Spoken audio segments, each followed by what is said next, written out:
69वीं राष्ट्रीय विद्यालय कुश्ती प्रतियोगिता 2025-26 के इस भव्य दिव्य अलौकिक कार्यक्रम के समापन के अवसर पर इस बलिया की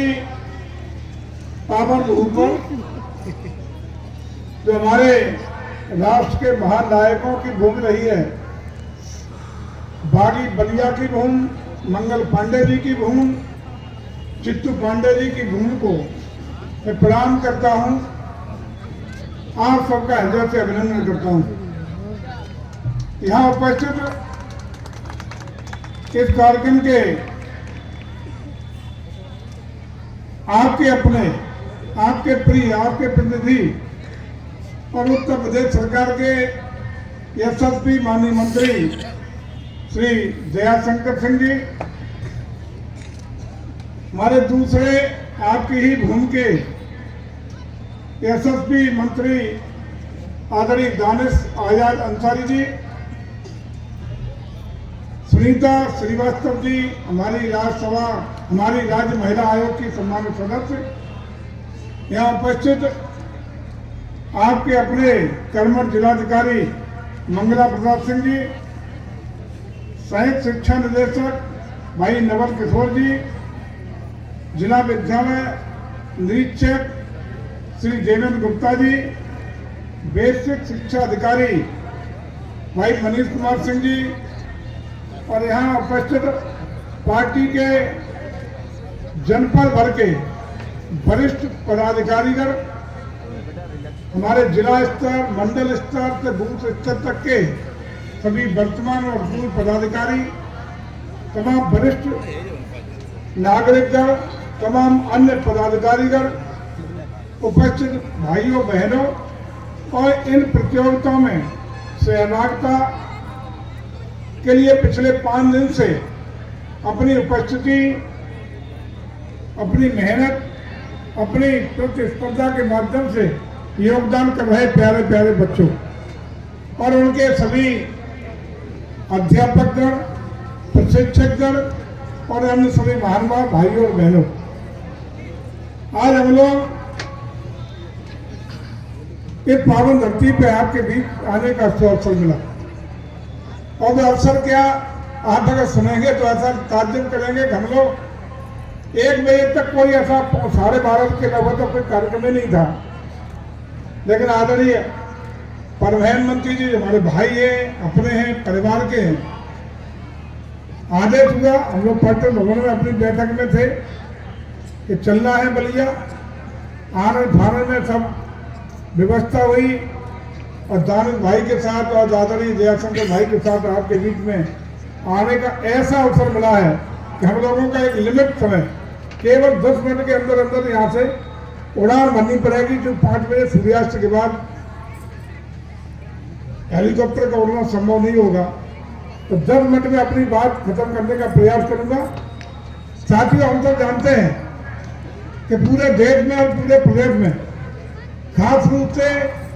विद्यार्थियों के लिए, युवाओं के लिए तमाम तरह की उनको आगे बढ़ाने के लिए, उनको स्वच्छता के लिए, प्रतियोगिता के लिए, खेलकूद के लिए और अंतर जनपदीय नहीं इंटरनेशनल स्तर तक के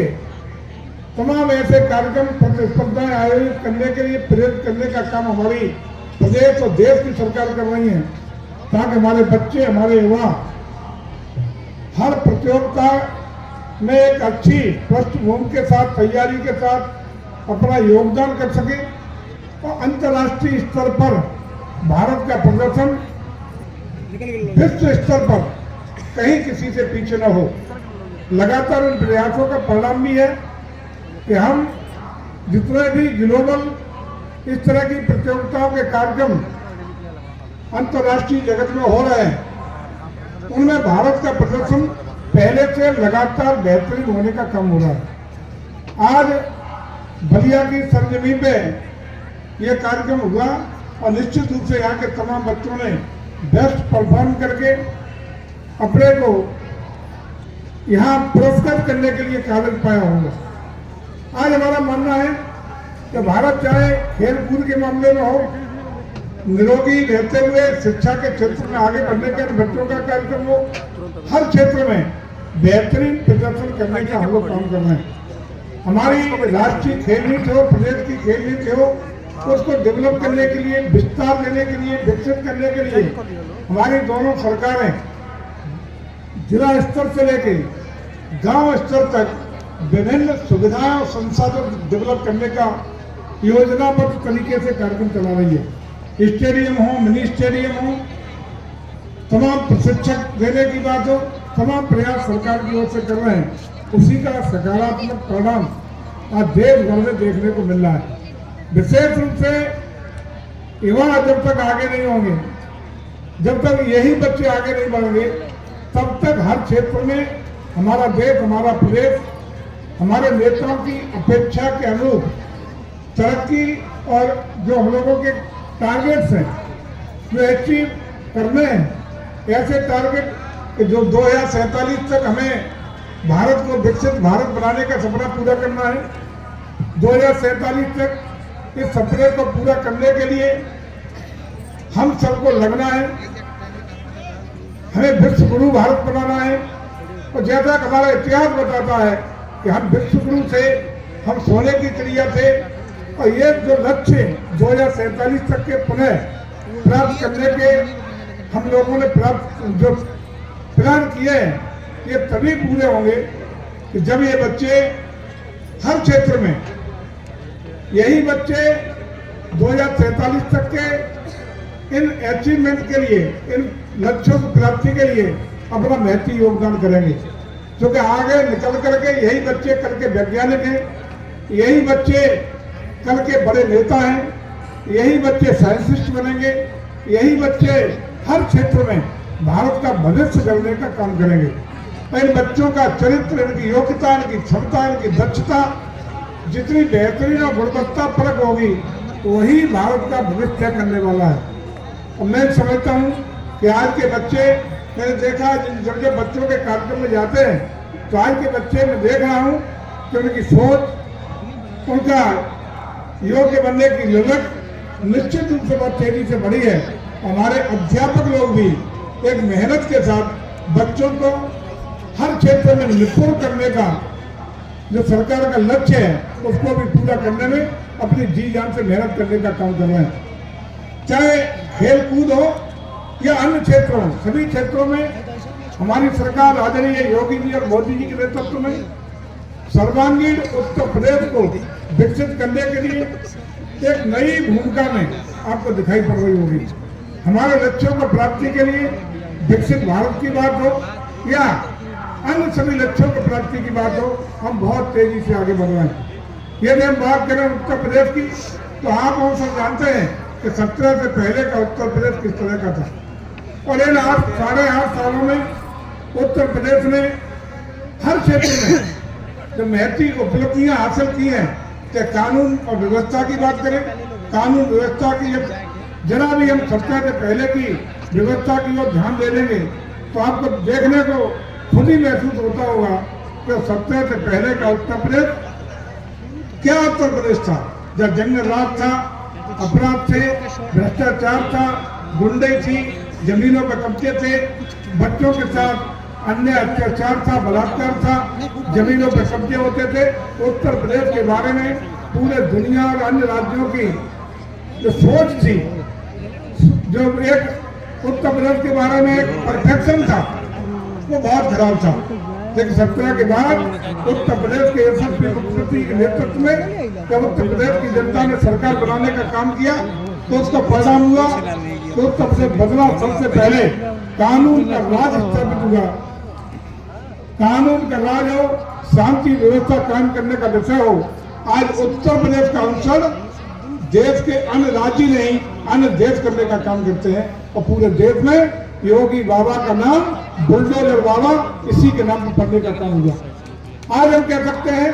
कि उत्तर प्रदेश की कानून व्यवस्था की बात करें, इंफ्रास्ट्रक्चर डेवलपमेंट की बात करें, रोड कनेक्टिविटी की बात करें, या हर क्षेत्र में एक नई गति के साथ, तेज गति के साथ बढ़ते हुए उत्तर प्रदेश के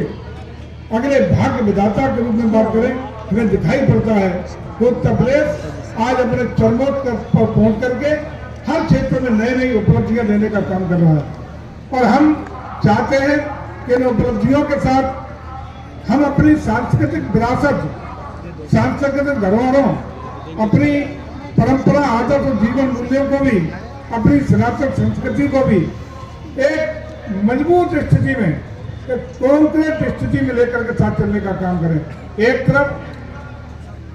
हम इसी के साथ निश्चित रूप से आपको ये उम्मीद करते हैं कि आइए हम सब मिलकर के उत्तर प्रदेश को बढ़ाने के लिए, यही बच्चे कल के भारत के भविष्य के बच्चों का मनोबल ऊंचा करें। और हम सरकार की तरफ से आश्वस्त करते हैं कि उत्तर प्रदेश सरकार बलिया के विकास के लिए चाहे तमाम योजनाएं, खास रूप से पर्यटन विभाग की हम बात करें तो महर्षि भृगु महाराज के कॉरिडोर की बात हो, सुराहा ताल के डेवलपमेंट की बात हो, अभी हाल में थोड़े दिन पहले महाराणा प्रताप जी की मूर्ति की स्थापना का मामला हो, मंगल पांडे पराशर आश्रम के डेवलपमेंट की बात हो, गंगा घाट के डेवलपमेंट की बात हो, या अन्य ऐसी चीजें जहाँ की आस्था, श्रद्धा और भावना जुड़ी हुई है, इन सब को हम लोग बहुत तेज गति से विकसित करने के लिए संकल्प के साथ आगे बढ़ रहे हैं। और हम आश्वस्त करते हैं कि खास रूप से हमारे दोनों भाई, ये तो मार्गदर्शक है हमारे आदरणीय दयाशंकर सिंह जी, आदरणीय दानिश अली भाई, दोनों भी जो भी विकास के लिए यहाँ के जनप्रतिनिधियों के द्वारा, हमारे भाइयों के द्वारा जो भी प्रस्ताव विकास के मिलते रहेंगे, हम पर्यटन और संस्कृति विभाग की ओर से आश्वस्त करते हैं कि बलिया के समुचित विकास के लिए हम सब मिलकर के आपके साथ कंधे से कंधे के मिलाकर के आगे बढ़ने का काम करेंगे। मैं पुनः इस 5 दिवसीय कार्यक्रम के सफल कार्यक्रम के अवसर पर आप सबको, प्रतियोगी बालक बालिकाओं को अपनी ओर से, प्रदेश सरकार की ओर से बहुत बहुत बधाइयाँ, बहुत बहुत